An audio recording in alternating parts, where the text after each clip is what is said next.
we head out to Fairfax as Paul VI hosts the Art Turner Classic. Holy Cross getting going. They come in the season with a new head coach, Bob Cox, who takes over after serving as an assistant at Good Counsel for several years.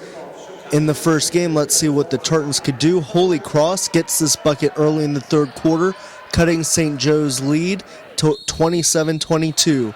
But St. Joe's was simply on fire. Here they go inside off some nice passing. It's Taisha Taylor, and she will score it. St. Joe's keeps it going, and the Irish, look at them. They get this bucket in transition. Holy Cross trying to rally. The Tartans go inside. It's Janae Bailey scoring in the paint, but the Tartans simply couldn't keep up. St. Joe's working the ball around the outside. Some great passing and a three ball here. What a big play. The Tartans going to try to respond. Good ball movement, and they swing it. Going inside, it's Taylor Higgins, but the Tartans couldn't come back. They would fall 54-47. Madison Boyd and Anna Sophia Capizzi led the Tartans with 13 points each. Here's what the Tartans had to say after the game. Well, I think we were a little fatigued in this game. We only had 7 available players.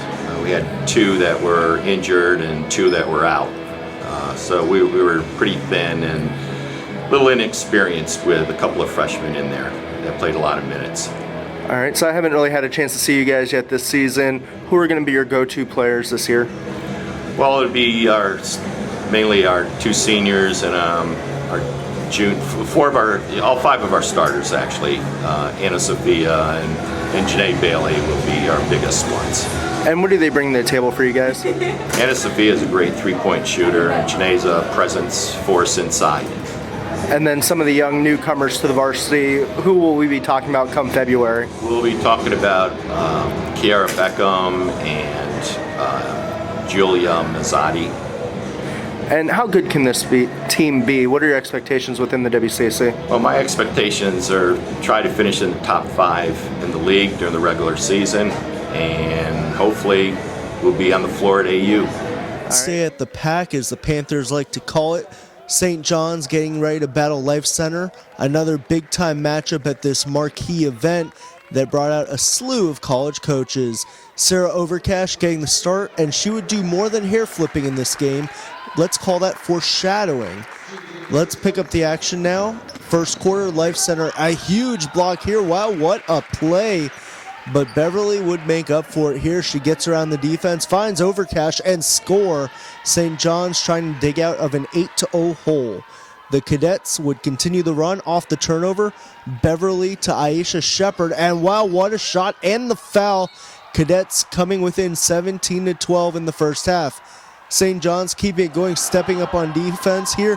Kayla Robbins says, "Get off my lawn." A big block here. St. John's continuing the strong play off the miss. It's Overcash with the putback. And Overcash, look at her go, keeping it going. She'll pick up the loose ball. No one wants to cover her, so here she goes, mid-range jumper. And then it would be sophomore guard Beverly. She will get right back in the action, scoring this layup as the Cadets come within 28-21 late in the first half.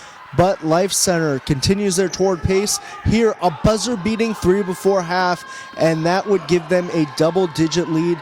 They would keep that cushion throughout as they would cruise to a 62-40 win. Overcash would lead the Cadets with 12 points as St. John's fell. But one more game to go. WCAC 0 so far in the first night of the Art Turner Classic. PVI trying to get the WCAC on the board. Let's see how they do. They put the game in North Carolina State-bound center Cole's hands, and she would deliver. Picking up the action in the first half. PVI moving the ball well, and they go up top. It's Jasmine Whitney for the score. The Panthers would try to keep it up. Look at the parting of the Red Sea here. Kendall Hunter gets the ball, and she will drive and score the lay-in. The Panthers defense would clamp down that full court press, doing the job off the defensive stop. The Panthers feed it to Cole, and look at her rumble in transition. The Panthers begin to pad a big lead. Paul VI working the defense once again, using defense to make offense, and in transition, Raven James, easy bucket here. The coach talking defense. If you can read lips, it's press, press, press. I believe that's what he's saying, as the Panthers use that D to rout Regis Jesuit. Cole led the Panthers with 22 points. She was also the game's MVP. Whitney had 12, and the freshman, Katie Klim-Kawitz. I better learn that name quick because that freshman played so well. Here's what the Panthers had to say after the ball. I mean, it was a big game. I was kind of nervous at first, but like once I got into the game, listened to my coaches, like I just calmed down and played my game. Everyone talks about how good the WCAC is, but you guys were 0 for 2 going into this game. Did you guys feel a little conference pressure to get this win? I mean, not really. I mean, we just know that, I mean, any team could come in and beat us, so we have to play hard every single game, no matter who our opponent is. It was really good for like a team to get our confidence up, to play together at home. It was really nice. For you guys coming in as the defending champions, what's it like knowing you have the target on your back? We just have to play hard every game. We're not really worried about that right now. We're just trying to play together and get new chemistry together and just play. How good can this team be? You guys didn't lose too much from last year's squad. We could be really good if we come to play every game, ready, limit turnovers, and just play hard.